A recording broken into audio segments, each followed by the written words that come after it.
24-гадовы альманец Сергей Чмуневич свои першие журавины пачаў збирать яшчэ 20 гадоў таму. І сёння, кажа, ягоды хапае, за сезон можно 2 тонны назбирать.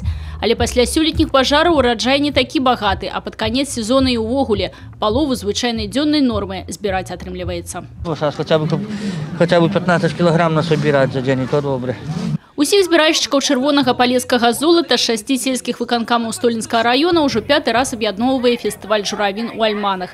Упершыню ён прайшоў у 2011 годзе і меў тады статус раённага свята. Цяпер да свята далучыліся украінскія партнёры і госці з Польшчы. Уражанні супер, бо ў Польшчы няма такога свята. У нас ёсць журавіны, але няма фестывалю. Для ўдзельнікаў фестывалю з Дубровіцкага района Ровенскай вобласці Украіны гэта не першы вопыт фінансавай і культурнай падтрымкі міжнародных праектаў. Разам з беларускім бокам суседзі аб'яднаныя адной мэтай – захаванне прыроднага багацця палескіх балотаў.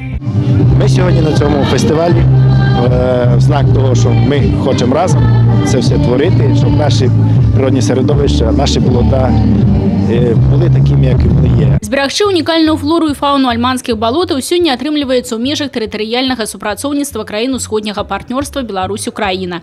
У межах гэтай праграмы, якая фінансуецца Еўрасаюзам, на трансгранічнай рамсарскай тэрыторыі Альманы-Пераброды реализуется проект международной техничной допомоги. Учредителями являются этой организации природоохранные учреждения Брестской области. И в рамках того, что наша основная цель все-таки сохранить устойчивое использование природных ресурсов на болотном массиве. Кошт проекта 245 тысяч евро. 90% фінансуе Еўрапейскі Саюз. З кожнага боку выступае по 2 партнёра. За тэрмін дзеяння проекта беларусам належыць освоить 160 тысяч евро.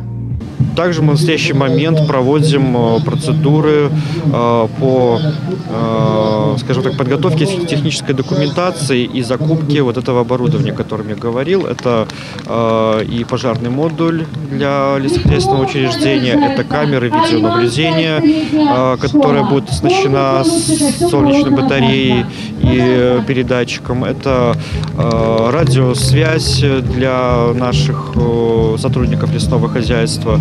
Тэрмін рэалізацыі праекта са жніўня гэтага года па люты наступнага. Вынікам стане сумесны з украінскім бокам план кіравання трансгранічнай тэрыторыяй, якая сёння мае міжнародны прыродаахоўны статус. Тацяна Будгусаім, Людмила Салдзіна, Александр Дьяченко, телерадиокомпания «Брест».